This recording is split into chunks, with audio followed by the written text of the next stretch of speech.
to the republic which stands one nation under God, indivisible, with liberty and justice for all. We remain standing for a moment of silence. Think about the next.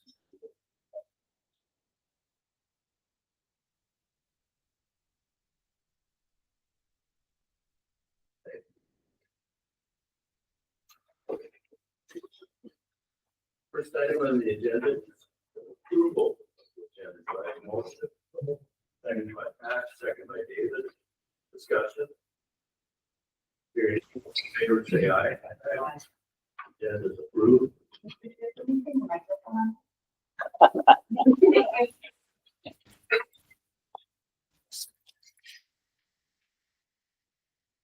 Next item on the agenda is the 2023-24 Comprehensive Achievement and Civic Readiness Summary, formerly called the World's Best Workforce, an Achievement and Integration Progress Report.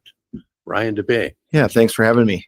If you remember last week, we brought to you a pretty comprehensive report, actually a very comprehensive report on our data. And it was exciting to have it there, and I appreciate your engagement on that because there's a lot of amazing things going on in our district. Today, it's not going to be so heavy data, but if there's things that you would like, things that you didn't get to see, please ask. I'm happy to share them. This is the Comprehensive Achievement and Civic Readiness Report combined with the Achievement and Integration as well, formerly the World's Best Workforce. So again, you've seen a lot of this over the course of some time, but we have our main goals, and you can see them there, and we take them very serious. All children ready for school, all racial and economic achievement gaps between schools are closed, all students are ready for career in college, and all students graduate from high school. Formerly, you can remember there was another goal up there that all children third grade are at or above grade level, and they've taken that off. They've included now in the comprehensive plan, they said all kids pre-K through 12 are ready. Now I can get into that a little bit later. Again, you can see here, it's changed in the 2024 legislative session. I think some of the highlights, again, pre-K through 12 experience, as well as the career in college, but they also included on the bottom there, preparing students to be lifelong learners. So the requirements is to communicate a plan for upcoming school year based on the review of the goals. And it should be held at the same time as the World's Best Workforce and the CACR annual public report, and that's happening today. These will be posted on our website, and we'll also put this out in our newsletter to parents as well as any other avenues that we can. If people want a hard copy, we'll have that available as well. A little bit about our advisory committee. David Marty, thanks for sitting on that. It's myself, Mrs. Berg, Kim Geisinger, Darren Hofstad, Ruth Tatter, Jill Wheelock, Doug Learmont, and Kyle Bartholomew. We are in need of more supporters. We are in need of more people if they'd like to be a part of this committee. It's exciting. You get to hear what's going on in the school. You get to hear about our goals. You get to help set goals. And also you can bring recommendations and concerns to us in the school board. We meet once a month, and we talk about many different things. This year we spent time on looking at our strategic directions. We spend time on looking at our new curriculum as well. We bring programs in to talk about their program and how they're preparing kids for beyond high school. So part of our requirements by the World's Best Workforce, or CACR, is to make sure we have qualified staff in front of our most neediest kids. And you can see here, we have a very highly qualified staff. At the bottom, it says 52% of our teachers have advanced degrees, but we have a very highly qualified staff in our district, and we're happy to have that and happy to have them in front of our kids. A little bit about our demographics. You can see here, 15.7% of our students are students of color, and there's the breakdown as well. So a little bit about our strategies to prepare teachers for growth. We have our early outs. You've heard a lot about them over the course of time. We have early outs set up. We have them planned in advance. Teachers come in, they're already aware of it. They're based on our strategic directions. We also have our principal trainings that are ongoing to prepare our teachers for what's to come. We have our advisor program that's been kicked off, and you've heard a lot about the READ Act and what we need to do to prepare teachers to teach kids how to read. In addition, we have a literacy coach on staff as well that's helping to implement our reading curriculum. I'm throwing this up there. It's a slide you saw last week, but I'm putting it up there again because really our World's Best Workforce team looked into these. We went over them at a higher level this year, and they said we need to focus on these. These are the important things that we need to roll out as a team and to do. And so you can see how these are being implemented. It's the strategic directions, the operational plan, which goes to the strategy team, which goes into action. It's where the action that things happen. That's in our early outs. Our Wednesday early out time is when the action's taking place, when teachers are learning and growing. And so our team really just looked into them and said, this is it. And so here are the goals that were set forth within that plan. And there's a lot of them. Matt touched on them last week, but all of these are have SMART goals attached. By 2025, X amount of % of our teachers will be here. And there's some thought because our World's Best Workforce team sets goals every year.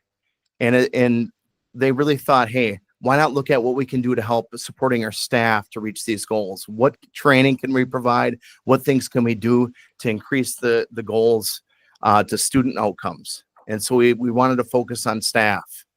And you can see there, we have evidence-based practices, we have equitable education, we have communication belonging. Those things directly fit into what we're trying to achieve with our World's Best Workforce report. Again, they go on further here. So next up would be our achievement and integration report. With achievement and integration, with your approval tonight, Fawn Sampson will be up here next year, hopefully sharing out our achievement and integration progress.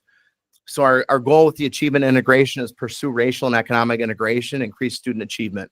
So our 2023-2024 school year was the year one of the rotation.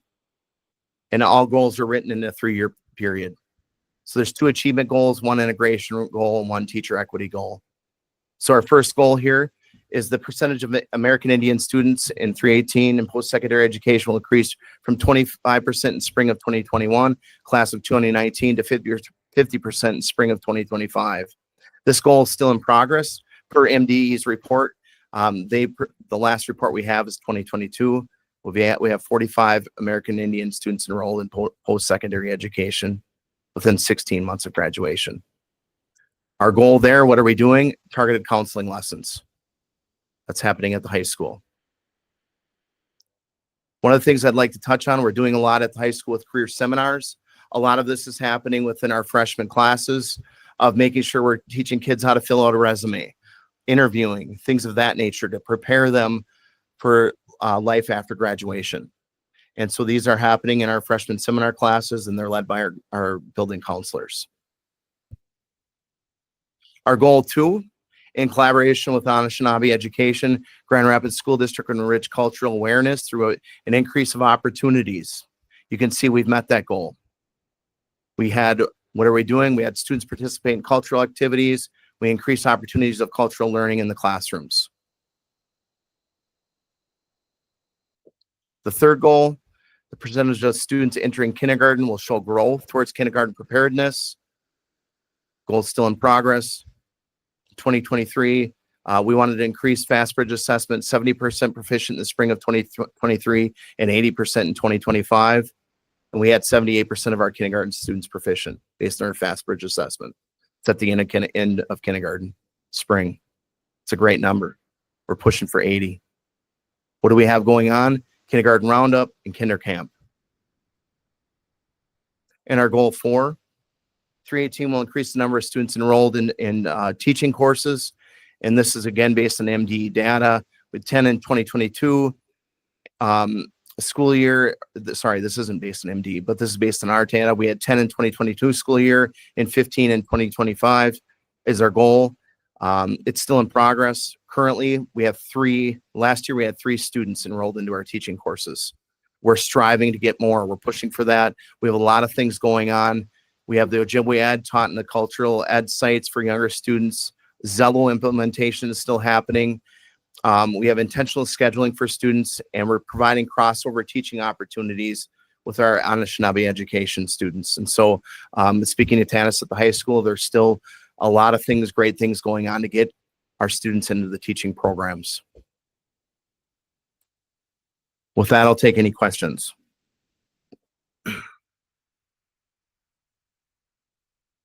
Melissa?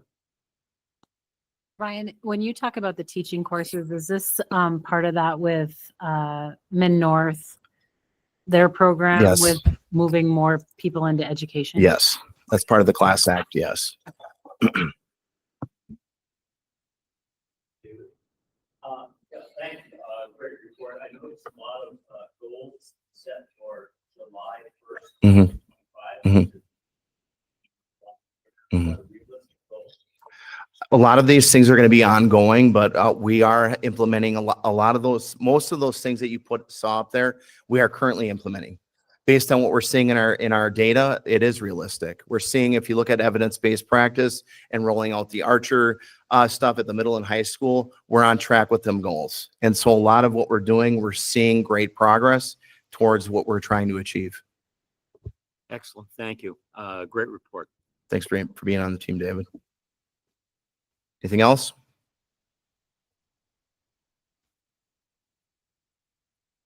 Anyone else? Nope. Thank you, Ryan. Thanks. Julie, has anyone signed up for public input on the world's best workforce? Next item on the agenda would be to approve the 2023-24 Comprehensive Achievement and Civic Readiness Summary and Achievement and Integration Progress Report. Do I have a motion? Moved by Mindy. Second, David. Second by David. Discussion. Hearing none, all in favor say aye. Aye. Opposed? The Comprehensive Achievement and Civic Readiness Summary and Achievement Integrated Process Report is approved. At this time, we're going to adjourn. The meeting will come back into regular session of the school board at 6:30.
Call the school board meeting to order. Please stand for the pledge. I pledge allegiance to the flag of the United States of America, to the republic for which it stands, one nation, under God, indivisible, with liberty and justice for all. Looking for a motion to approve the agenda. So moved. Moved by Pat, Second, David.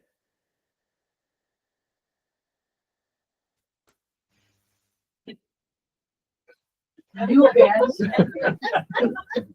Who made?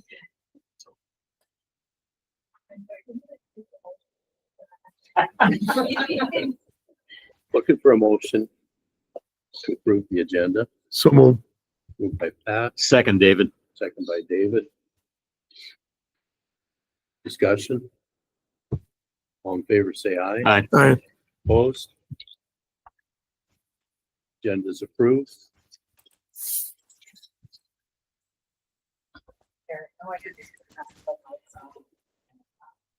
So,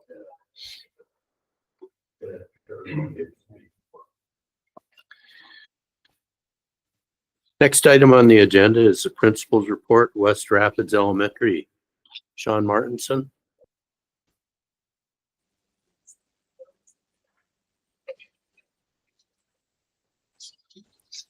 While Julie's pulling that up, my name is Sean Martins. I'm the principal at West Rapids Elementary School. As always, thank you for having me back. Let's see.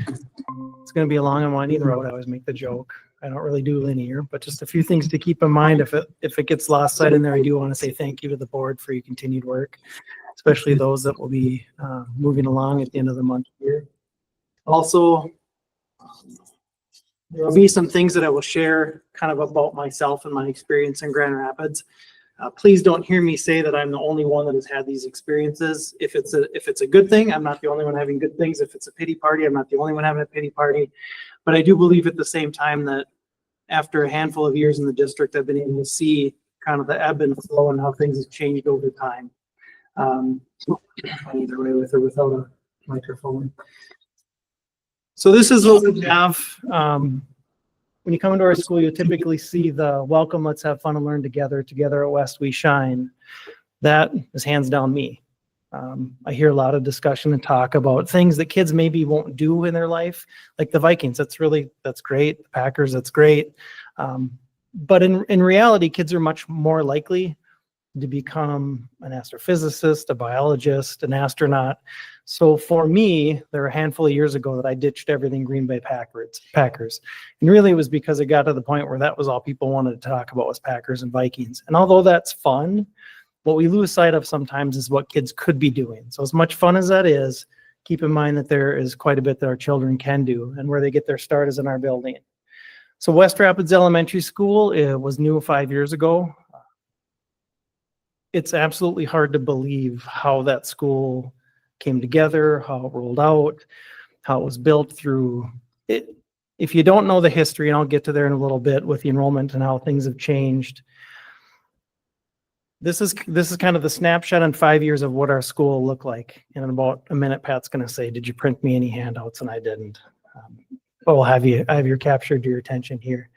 When we first started, it was in 2020, 2021. This was right when it was after the March of the pandemic starting. So this is when you started to see all sorts of different things that nobody wants to think about anymore. All sorts of compliance and masking. And so you notice right away our numbers they took a jump after the first year, but they were down. So that first year, not only was it during COVID-19, we brought fifth grade back to the elementaries. And even myself standing here right now, having lived through it, I've either forgotten or selectively forgotten a lot of what we went through during this time period. But this school started at the beginning of the pandemic. We merged sites, we merged kids, we merged families, and we moved forward. The second year, we were also a K-5 facility, and for the next 3 years, we were a kindergarten through fifth grade facility. As you can see, our numbers kind of ebbed and flowed, 610 to 605 to 636. And then this past year, we transitioned to whatever you'd like to call it. We're a primary building or kindergarten through second grade building. So again, we went through merging staff, merging families, merging kids. And you can't underestimate how hard this has been. And I don't want this to be any type of pity party. That's why I started with, I want you to know that I'm thankful. I love my job. I still love the work that I do. But at the same time, I can say I love it and it's hard and live in the middle. And again, when I said not a pity party, because I'm not the only one. This is very difficult work that we do, yourself included as a board. We also added a preschool. Some things that we may have forgotten because we talk about budget cuts, reductions, additions. Before the start of this school year, we reduced one section of kindergarten. If we had been in our previous structure, we wouldn't have been able to do that. Or we wouldn't have been able to do that without moving families around where they shouldn't go. And I'd even been talking, we had a meeting earlier today with a district down by the metro that's considering some of the same grade level shifts. And one thing we talked about was, and she agreed with all of it. She's like, that's where we live. In the previous setting, when we saw a small group come in, it was very difficult to make that adjustment because they were split amongst multiple buildings. So at the start of this year, we reduced a kindergarten section, but then we ended up adding 3 preschool rooms. Now, in theory, those preschool rooms are not a part of our building or our district, but they are. They also leverage building pickup, parent drop-off, lunch services, custodial services. So let's call a spade a spade. Like they're our preschool. And I hope that they feel that way in the sense that we try to include not only the staff, but the families and everything that we communicate and that we do. I'm sure there are some times where I forget because truly it's your preschool, you're not mine, but you are mine. But we do try to include them. So as you can see, the red line is the trend line at West over time. So there is a drop from last year to this year. And that was an interesting conversation with that district that I won't name because they're just in the talks. But one thing she had asked is, what did you learn when you did this transition?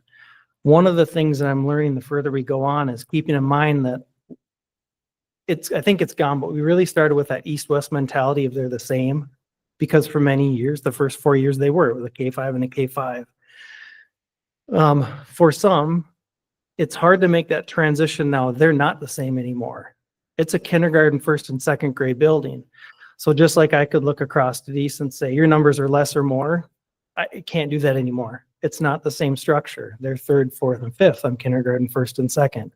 The things that I see, they don't see. The things they see, I don't see. So amongst this transition of kids, families, sections, grade levels, new structure, we've also implemented some pretty significant models for our instruction. One of those that hopefully is not new to you, but maybe to prospective board members, is our work with University of Minnesota with Carry-All, which is some pretty significant.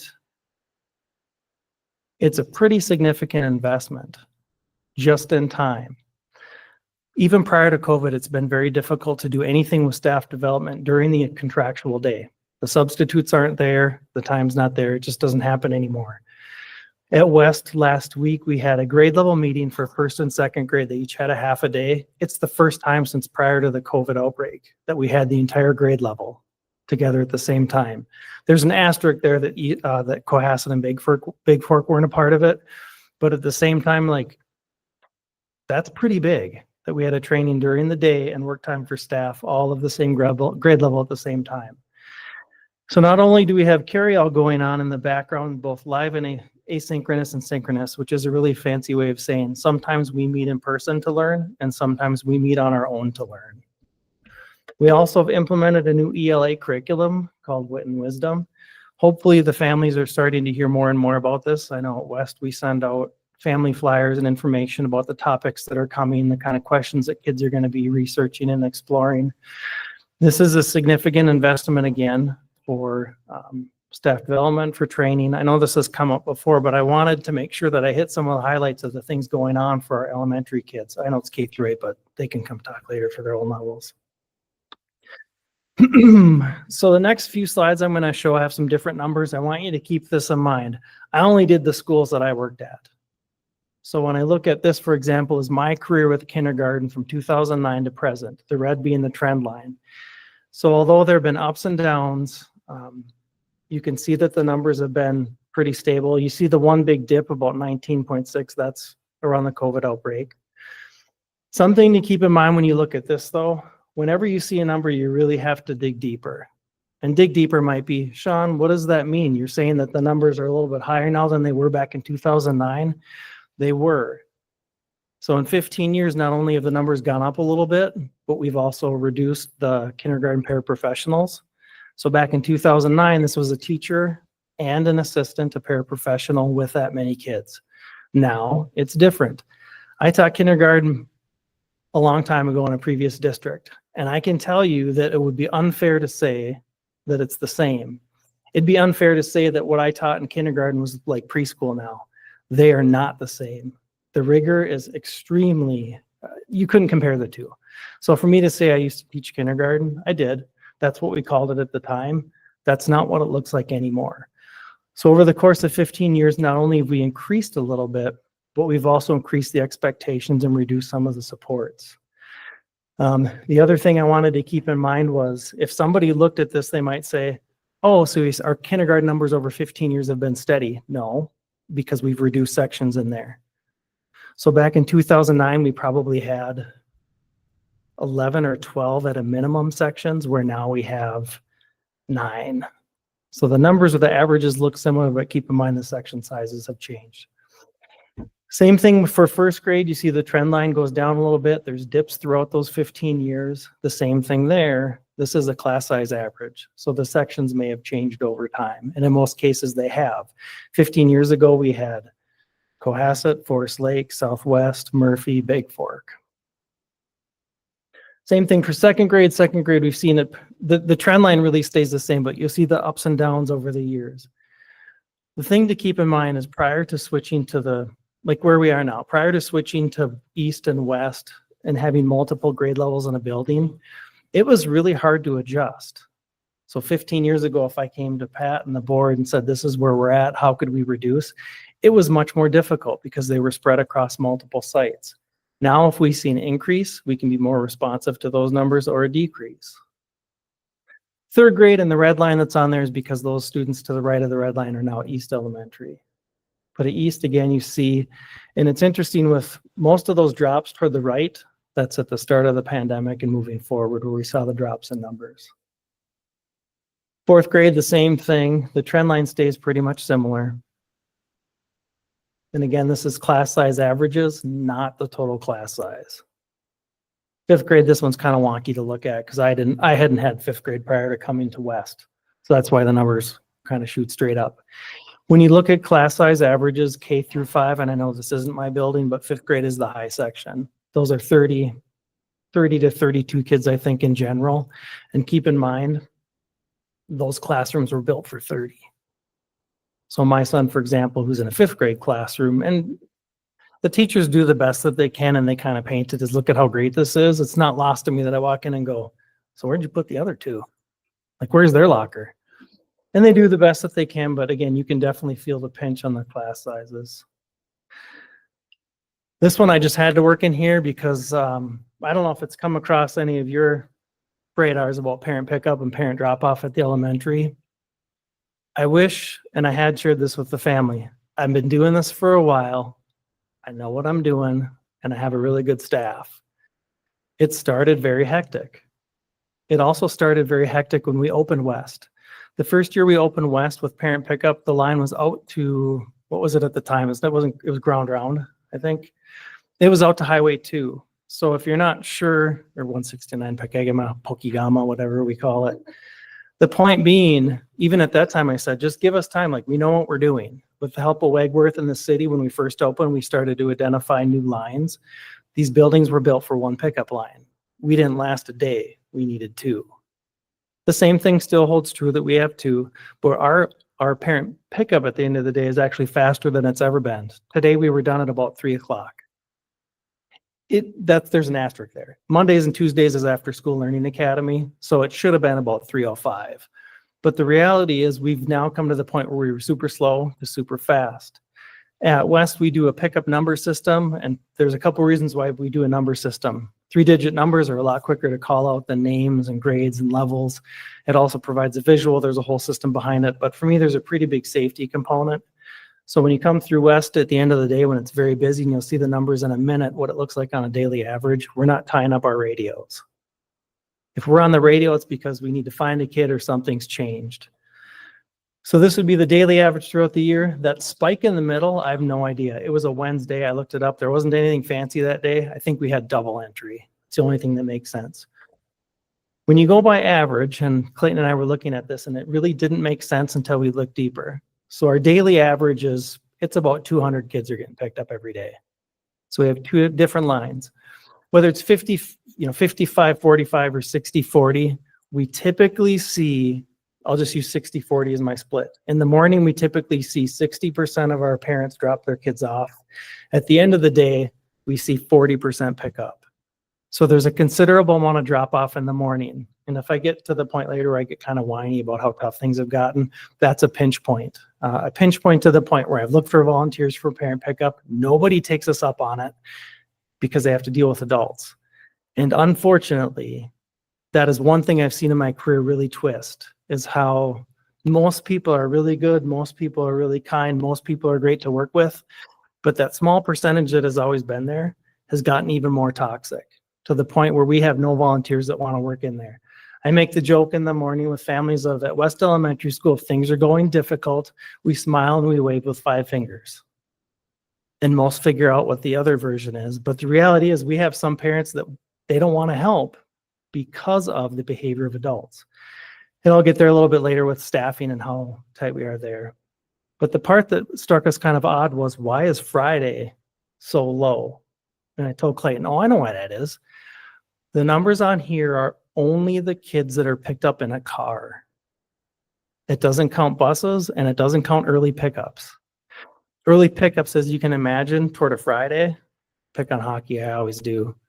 Like hockey tournaments on a Thursday, Friday, even in local, we see most of the kids picked up even earlier. So they're not in those numbers. So the reality is Friday early pickups are pretty big. Where that hits us is really trying to be an efficient school, because we get it. Families have places to go. They have things to do. I had shared a message with families probably last week and said, if you ever call the school and you have to leave a message and you find yourself saying, I always have to leave a message. The reason why you always have to leave a message is that particular day, we had 50 to 60 end of day changes before noon. And what we'll often get is, again, that, the majority of people just leave a message, they trust us, it goes really well. But there's a small group that calls again and again and again and again, and they leave a message, leave a message, leave a message, leave a message. So that ties up our staff. So even though it looks like, well, you've got 2 people in front, 1 does attendance, it takes everybody. My extension goes directly to my cell phone. So typically it's left a message, all that, that story, and then they go to my extension. And then I come down and say, I'm so sorry, ladies. I didn't realize it was a pickup change. I know it's 2:45 or whatever time it is, and they're not supposed to make the change, but they got me on the cell and we figure it out. So the point being, it's a pretty big pinch point and there's a lot of changes. Clayton didn't believe me, but I couldn't find one. But these are the name badges since I started in Grand Rapids. It's interesting over the time periods of, I can remember what was going on during the weight gain. I can remember what was going on during the weight lost. But the reason I put this here was, and I hit this at the beginning, I want to leave, I hope the community and you feel like I am extremely grateful. I was raised, the job I have is amazing. Don't get me wrong. Some things that I've seen change over the course of my career. When I started in Grand Rapids, we had media ESPs. We had 2 in the library. 1 did computer, 1 did books. Full circle, we don't have anyone in there. And please, look me dead in the eye. We have a library at West. Kids check out books. We have 12,000 plus titles in our catalog. So when we talk about the majority of you, believe me, thank you. The small group that thinks that's not happening, that does a disservice to the volunteers and the teachers that are making this happen. We have teachers that are making sure that kids are checking out books. We have volunteers. We have one of our grandparents, amazing people helping us make that work. So yes, we've cut the staff. It's still happening. Over my career, I've seen kindergarten ESPs be cut. I've seen art be added. I've seen art be cut. Bus changes and routing, if you remember back in the day, I think the year before I started, we used to drop kids off door to door. And the year I started, we went to the island at the middle school, somewhere in there. To the point now where we've even cut back on how many changes you can have. We've cut teachers, we've cut departments, we've cut admin. We we're short daily. I mean, that's nothing new. I really have to think transportation. We one of our units is extremely short often, and the only way we're covering lunch this year is because we have 4 transportation drivers that come over at the middle of every day. They've been a lifesaver. Because would we still run lunch? Absolutely. But those 4 individuals would have been staff coming from our highest need students who are already short. So we can't thank people enough that chip in. As a principal, I don't know if you know this or not, I kind of like learning everything, doing everything. Over the course of my career, I've done, I think, how would I phrase this? I think I've done every unit job that I could legally do. Changed a diaper this year, helped with it. It doesn't end. And that's not meant to be a pity party to me, but I have multiple people like me at West that are making this happen every day because they step up and they do the work and they do the work and they do the work. Last one, how would I explain this one? So this is my career at let's see, Cohasset is the first chunk to the left, where the district thought, you know what, let's hire him and put him in charge of 250 kids. 3 years down the road, Joe Silko called and said, Sean, have I got a deal for you? Went to Murphy, close to 400 kids. All that time period there, then there's that little chunk where I stepped out to be superintendent because I thought, well, let's let him try that now. And after that, I went to West, and I'm still at West. So I hope it's not lost on you that year after year, you give me more and more and more to be in charge of. So either you're not paying attention to the numbers or you trust the work that we're doing. And notice I said weird because I'm not alone when I do this. You could look at this later. I tried to think of a bunch of, you can't even see it, it's so small. Like what's changed in the 15 years that I've been here? And I could kind of paraphrase some of this. We went from social emotional learning to be like, oh, this is kind of new, to we have PBIS in all of our schools. We went from maybe a mental health worker back in 2009, if we were lucky, to multiple with their own space in our facilities. We've gone from instructional practices that are scientifically researched through the U of M. So when you looked at those numbers, it's not just the numbers that go up and down, it's what's happened every year in those numbers. It's like I started this. I know I'm not alone, but you asked me to come to talk about West. Just like the staff I work with, they've gone through, half of the staff have been there the full 5 years. They've gone through a pandemic. They've gone through staff transitions. They've gone through grade level transitions, and they continue to marshal forward.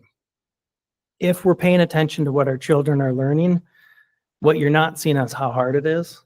What you're hopefully seeing is how good it is. One of my boys, I've had the same teacher at the same grade level, and to see, great teacher both times, great work, to see what my youngest is now seeing as he comes through is even more exciting. Nobody said it was going to be easy. I know that we're not the only school going through this and working through this. I hope it didn't seem too whiny. There's been a lot in 15 years, and I know that the cuts have been deep. We feel them. If you don't feel them as a community, you just don't know because you're not living it. But as a parent, a principal, everything else, all the hats that I wear, very proud of our district, and want to thank you for the work that you've done.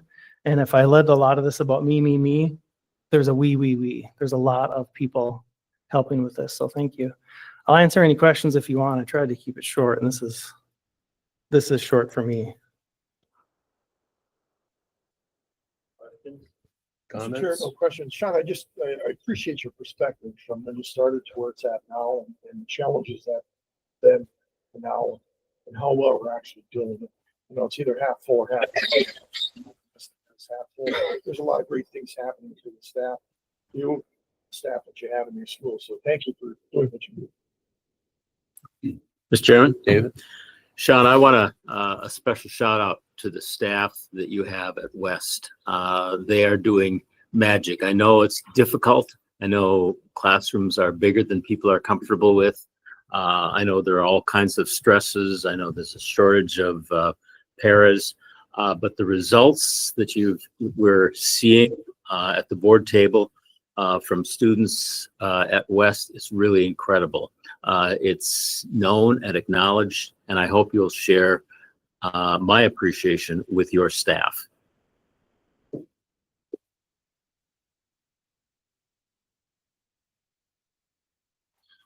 Thanks for coming tonight, Sean. Great presentation as usual. Just the right amount of humor in there. It's under half hours now. Next item on the agenda is to approve the minutes of the November 12th, 2024 regular school board meeting. Do I have a motion? So moved by Melissa. Second, David.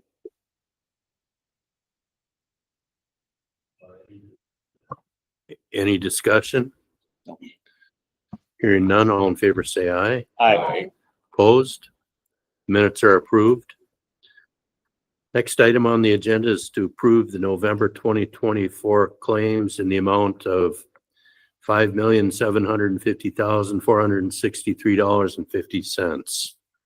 Do I have a motion? So moved. Moved by Ben. Second. Second by Mindy. Discussion?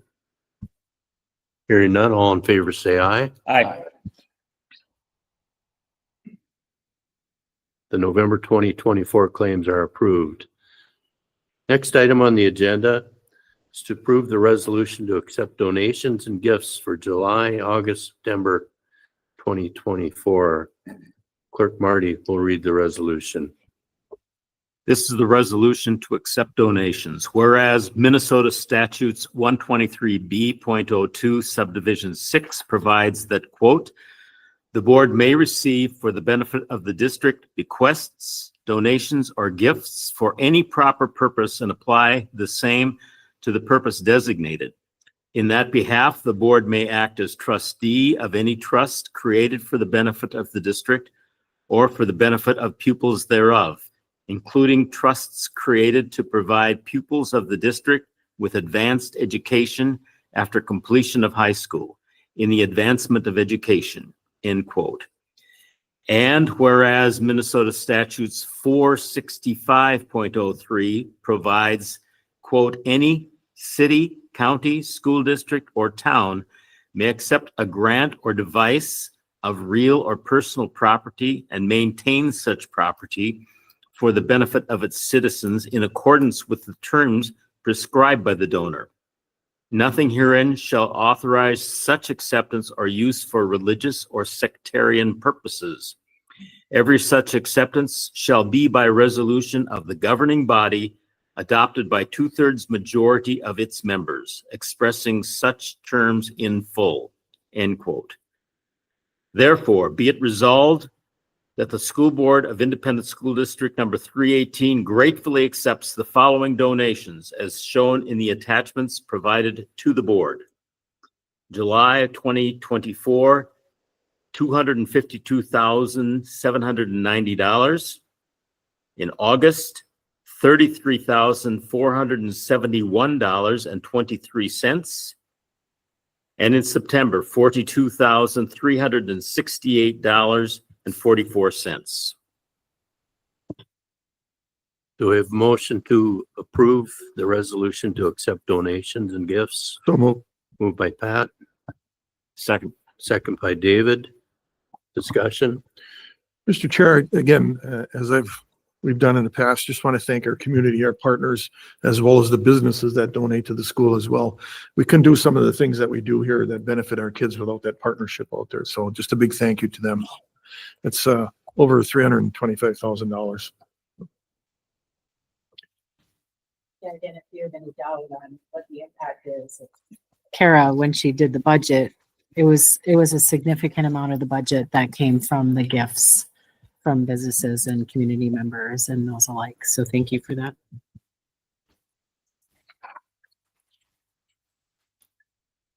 All in favor, say aye. Aye. Opposed? Resolution is passed. Next item on the agenda is to approve the consent agenda. Do I have a motion? So moved. Moved by Ben, Second, David. second by David. Reminder, there's no discussion on the consent agenda. All in favor, say aye. Aye. Opposed? Consent agenda is passed. Next item on the agenda is to approve the final 2024 payable 2025 levy. Superintendent Gross. Thank you, Mr. Chair. This is the final part of the levy cycle for our school district.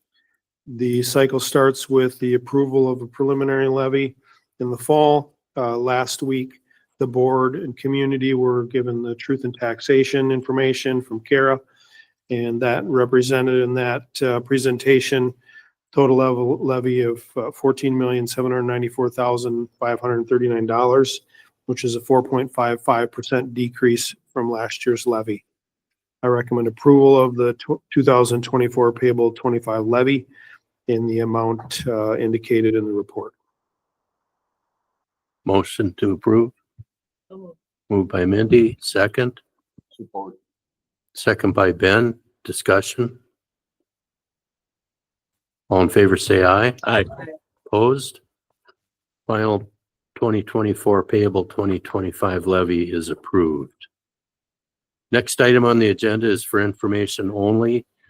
There's no change to the resolution establishing combined polling places for special school district elections not held on the date of a statewide election.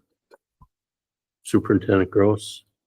Thank you, Mr. Chair. This is a document reflecting previous law when it required action every year for combined polling places. As indicated in the report, the resolution included in here was from last year. It indicates the polling places as were designated previously. Obviously, in a school district our size, it's necessary to have combined polling places to some degree. We talked to the county about how things went last year on the November 7th, 2023 election, and they confirmed that no changes were necessary. They were the ones, if you remember, that we contracted to run the election for us. So this is information only, and the recommendation is to continue with these polling places. Thank you. Next item on the agenda, GRIP, a Piece of My Mind program. Jim Cagle.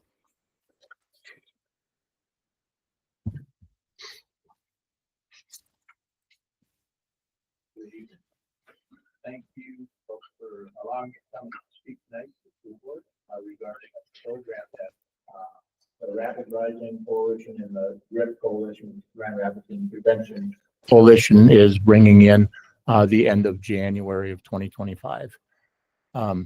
We have a short video we're going to show, but we're not going to quite start it yet. I'd like to do a little intro first, if that's okay. We are planning on bringing in a program called A Piece of My Mind, and I handed out brochures or flyers to you prior to the meeting tonight.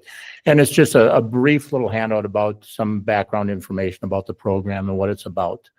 John Noltner is a photographer out of the Twin Cities area, and he has spent, well, according to the video you're going to watch, about 15 years of his life working on peace through the use of his photography and through storytelling. So we can start with the video, and then I'll go into what we're doing with it if you're okay with that. So.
So, you might be wondering why we're bringing in such a program.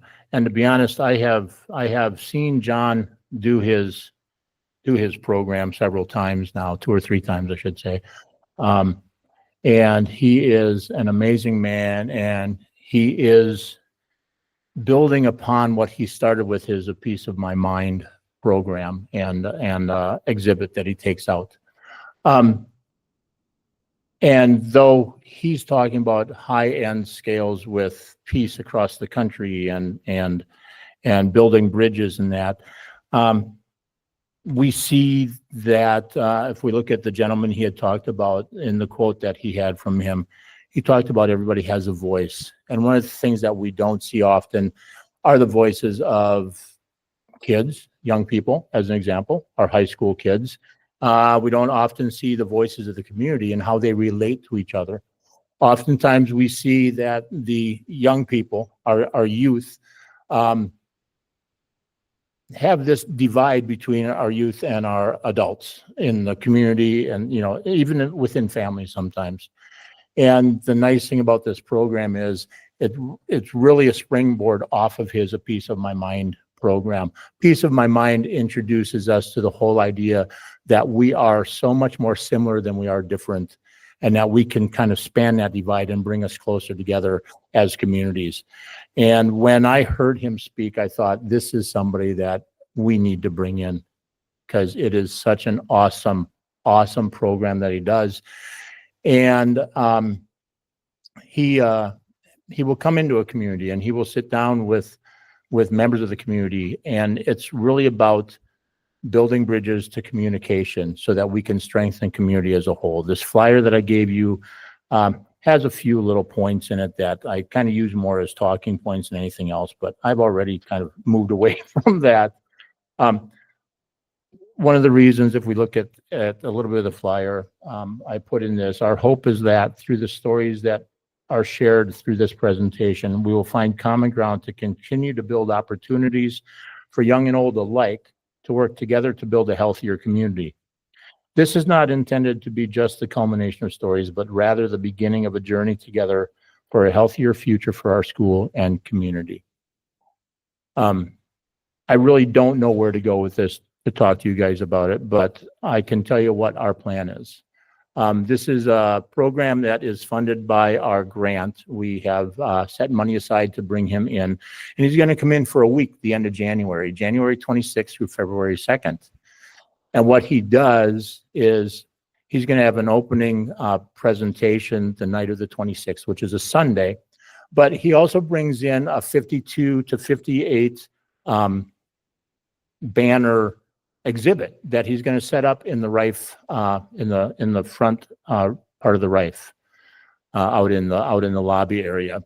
And it's going to be set up for the entire week so people can come in and see the exhibit. And the exhibit is his A Piece of My Mind program that he spent 3 years, A Piece of My Mind, that he spent 3 years out there on the road. And it was during the pandemic that he did that, talking to people about what peace means to them. And it's really used as kind of a springboard to move into community stuff then and talk to the community about whatever kind of question we want to ask the community. And the way he does it is after the session, he will meet for a couple of days the way we have it planned out right now. He'll be meeting with students for a couple of days, and he will take them through his exhibit, part of it, and he'll talk about the importance of it and how it brings people together. And then he'll sit down with the students and he will describe what our plan is as far as asking them a question that we're going to ask them to write a 25-word story on, basically what they think of the question. He's going to do that for a couple of days with the high school kids. He will take photos. This will all be, of course, we'll have everything signed that we need to have signed. He'll take photos of those that want to participate, and he'll get stories from those that want to participate based on the question that we ask. And then during the week, he's also going to do a day at the YMCA. We have it set up with the Y that he will come in and do this for the community as well. So with community voices, as well as high school voices, staff voices, student voices, that type of thing. And he will spend 3 days at the Y, 2 days at the high school. And then he will put together this slideshow of our community and the stories that we share about our community, depending on the question that we ask. On that Friday night, then he will present that to the community again with a presentation at the Rife Center. And hopefully on Saturday, this is an iffy part. We're trying to get it worked out, that we find a place in the city on an outside wall, the end of January, and we actually project this finished product out into the community on a wall where people can come and see it. And we're trying to get it set up so we can have some fire pits, and we'll have hot chocolate and coffee and cookies or donuts or whatever, to have people come and just sit and watch and have some discussion about what it means to be community and how strong our community is already, because we already know we have a lot of good that goes on, but we don't always get to see it because there's so much stuff that goes on. Going back to what Sean had said, we have parents who won't help out because they're scared of the other parents. Is that right, Sean? I mean, yeah. And that's a really good point. It's to that point where sometimes that's what we see in the community. And we don't understand how similar we are because we're always looking at the differences. So he's going to come in for that week and he's going to set up, and we have it all planned out and everything. So we met today with the GRIP Coalition, and we got a few more details nailed down with it. This is a program that I think is really apropos to bring in right now because of the divide sometimes within the students, as Jaden knows as well. There's a lot of factions going on at the high school. There's a lot of groups that go on at the high school that if they saw how similar a lot of them are, we can strengthen that. And if the community saw that, we can strengthen that too. And if the kids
like, based on that question.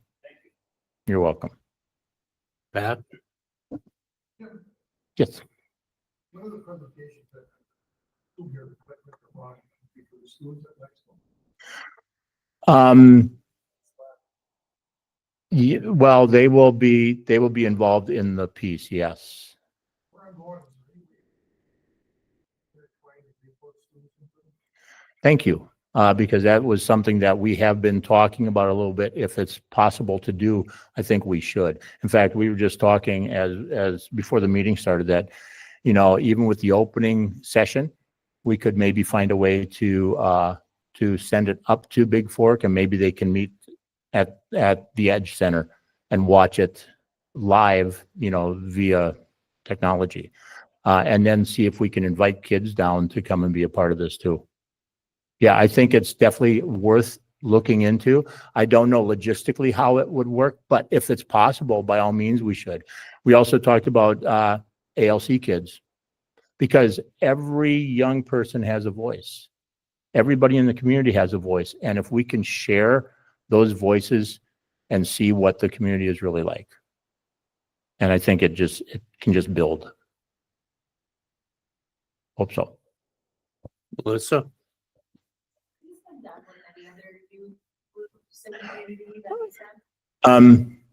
I believe it has, but I don't have a yes complete answer for that. He has worked with colleges, he has worked with coalitions, he has worked with other agencies. Yeah, he is so good to work with, and he will draw things out just in how he asks the question. So he's very gifted, and yeah, we're just happy we get to have him. So. Any further comments or questions? Thanks for coming tonight, Jim. That was a great presentation. You are very welcome. Thanks for having me. Next item on the agenda is board reports. Jaden, do we want to start with you? This past Saturday, we had snowball at the Classic Community Center, and that was open for all kids grades 10 through 12 at the high school and ALC, and they were allowed to bring a guest if they wanted. On Friday, the student council members helped to set up and decorate everything for snowball, so that was very appreciated. This week, we have holiday fun week, so every day we have a different dress up day, and throughout this week, we also have door decorating contests going on during our 4th hour, along with candy cane grams that are being sold during 4th hour lunches that will be delivered on Friday. On Thursday, we're doing a hot chocolate bar in the concession, so students are able to come buy hot chocolate. And on Friday, Rapids Rising is hosting a game night at the YMCA. It's our last full week before Christmas break, and we will come back January 3rd, and the following week will be winter homecoming. We're also trying to make Christmas cards for the elderly this week, and Key Club has just finished up their toy drive.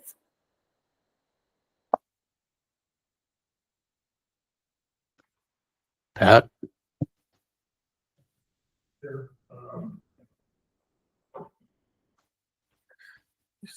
I'm not gonna be around here much longer. I don't have to worry about that, right? David and I attended the MSBA Minnesota School Board Association Delegate Assembly December 6th and 7th. Kind of give you a little perspective. There's 28 resolutions that Delegate Assembly voted on. 23 passed, 4 failed, and then there was one that was a lack of a motion, so it didn't move forward at all.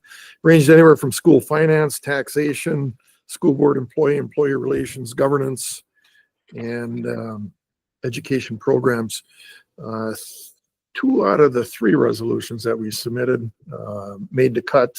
When I say made the cut, State School Board Association will make that part of their legislative initiative and lobby for those at the legislature. The one that didn't make the cut, and it failed by actually 2 votes, it was 53-54, had to do with the school mascot issue that we've been talking about lately. And the resolution that was put together by Matt and another superintendent had to do with, in essence, repealing the law because of how it was rolled out and the inconsistency and inequities in relation to it. And there was a lot of discussion about the Minnesota Native American group didn't have any input on the front end, and they thought they should have had input on the front end when the law was first enacted, and that was for the reason why it failed. So, not saying it can't be carried forward in another setting, even through us here as a school board, but our seasonal rec one made the cut, and then actual funding for the mascot piece made the cut as well.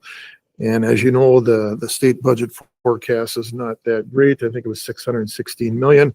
And just to kind of give you a little perspective, school districts were hoping for 3% on the formula. That's, I think, 638 million. So you can see the struggle that the state's going to have. We need to be paying attention as a school board and watching that legislation going forward, all legislation going forward, so that we don't end up with another 60 plus some mandates without any funding going forward. So other than that, that's all I have. Thanks, Matt. Mindy? David? Yeah, thank you. Pat gave a very good summarization of the delegate assembly. It was extremely informative. Part of the message that we got, as Pat indicated, is that there's not a lot of funding. Last year, there was a lot of funding available, and schools were successful in claiming at least some of that funding.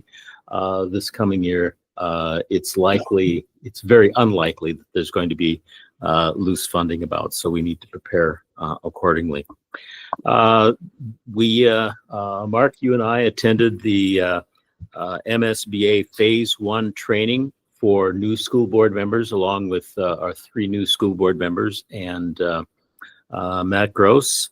It was very informative, and it really helps us to understand responsibilities as a school board and what we need to do. And it was great to have everybody there. It was a great time to build some cohesion. In addition, the Boys and Girls Club is going to meet tomorrow, and the endowment committee will meet next week.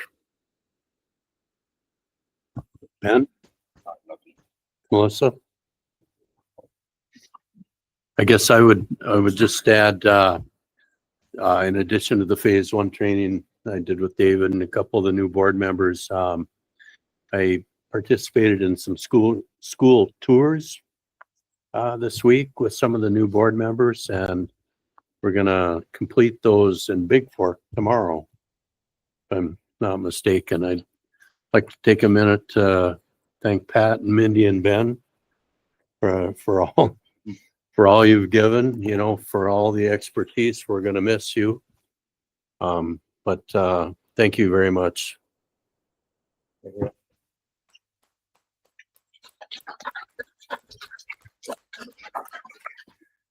As a part of that, after this board meeting's over, we'd like to invite everyone to stay for a piece of cake and a chance to say thank you to the individuals as they transition into their new endeavors, whatever they may be. Next item on the agenda is Superintendent's report. Superintendent Gross. Thank you, Mr. Chair. Had the opportunity over the last few weeks to be out talking to community groups just to fill them in on what's happening with the school district, Arbo Township, the Big Fork City Council, and Harris Township in the last week or week and a half. Again, talking about what's happening in the district. Probably as interesting to those groups is what's not happening in the district, addressing some of the rumors and things that kind of get floated out there that are out there and we're kind of being accused or blamed for. Also sharing some financial information, some factual information about our budget, about this being our 3rd consecutive year with the balanced budget, coming through cuts and wise use of COVID fund and careful spending. One of the things that's been good to share is the data around our spending as opposed to funding. We spend less than the average district. We get less than the average district, about $1,300 less. But despite that, we're producing above average results in MCAs, in ACTs, in international baccalaureate and graduation rates. So we spend less, we get less. but our outcomes are above average and not what where we want them to be. Ultimately, we want to keep progressing and improving, but I think there's a story there.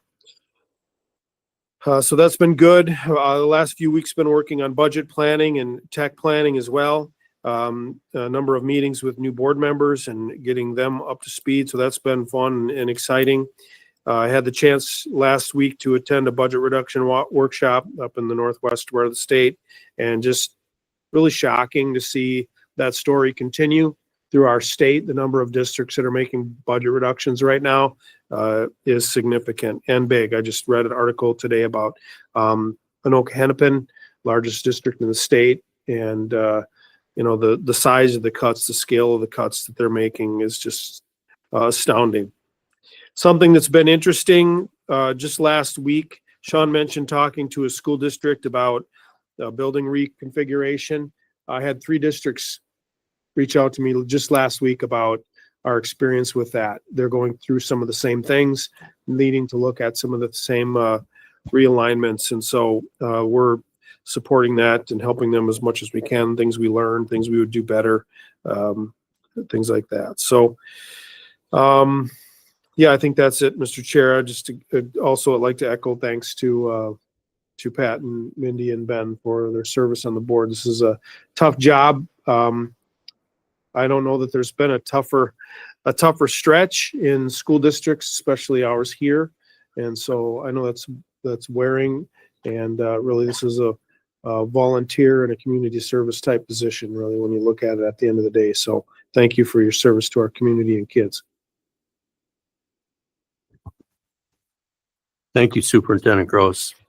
Reminder, upcoming school board committee and meeting dates are posted on each agenda. School board meeting agendas can be found on the district website and on the designated posting site to the ISD 318 Educational Service Center. Is there any other business to come before the board? Julie, has anyone signed up for public input?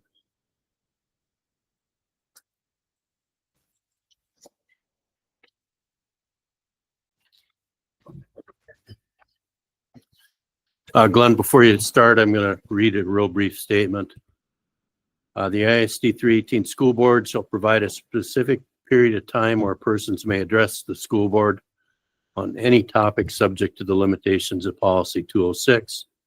All individual comments should be less than 5 minutes. Any group of 5 or more persons must appoint one person to present the group's views to the board. Depending on the number of persons present, the school board chair reserves the right to set further time limits. Board shall not allow negative comments in public session about individual employees or students. Specific factual information or recitation of existing policy may be furnished in response to inquiries, but the board shall not deliberate or decide regarding any issue that's not included on the agenda posted with the notice of the meeting. If there are more requests and time available, priority to be given to persons that reside within the Grand Rapids Big Fork School District. Glenn Pearson. Thank you. First of all, Sean, I got to apologize. This weather's hard on cattle, and if I have a bit of bovine odor coming your way, I'll correct you on one thing. There's nothing fun about talking about the Vikings when you're a Bears fan.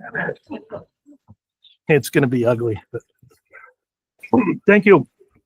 Just a couple issues here, items on item 7F, as far as the no change in that resolution establishing combined polling places for that. I think that's a big mistake for a couple of reasons. You aren't going to get as many people to vote in an off election or an odd time of year. And then combining polling places, I have 6 elderly neighbors. I live in Wabana Township. They got to come all the way to the library to vote. So I think if we're going to be open and transparent, we should really try to make as many people aware that we're doing our best to get these elections at a time where they're going to vote for state or federal. Okay, the other thing would be, I'm curious if there's already plans in the work for the change in hiring policy that Governor Waltz released that's going to go into effect July 1st. Are you guys all aware of that? How new hires, new certification, licensing, and relicensing have a whole new set of things that they have to attest to teach in Minnesota. And how's that going to affect hiring for our district? I think there's going to be an impact. And the last thing is I've corresponded back and forth. And from what I can tell, our district is in the state of noncompliance with the Title IX revision that went into effect August 1st. I've spoken with the coordinator, Title IX coordinator, via email. And what was supposed to be a second reading tonight, I know was pushed off till January. But the change is actually a 20-page policy going to be replaced by a 2-page policy. And she confirmed that. And I can't figure out what's going on there. But I would say that something to consider would be, okay, we've got a new administration coming in. Maybe the whole thing's going to be moot and we can just go back to the old Title IX before the revision. If not, maybe we should have something in place that is actually compliant for as long as it needs to be compliant, because there's some significant changes that affect not only the kids, but also the adults that might come into the school. And I think we're kind of wide open for a litigation if somebody chooses to do that, because August 1st was the day this law was supposed to go into effect. And then if that's the case, if you do come up with a more broad 522, then we're going to need 2 readings of that, I would assume, January and February. Thank you. Thank you. At this point, we're adjourned. Thank you, Mark.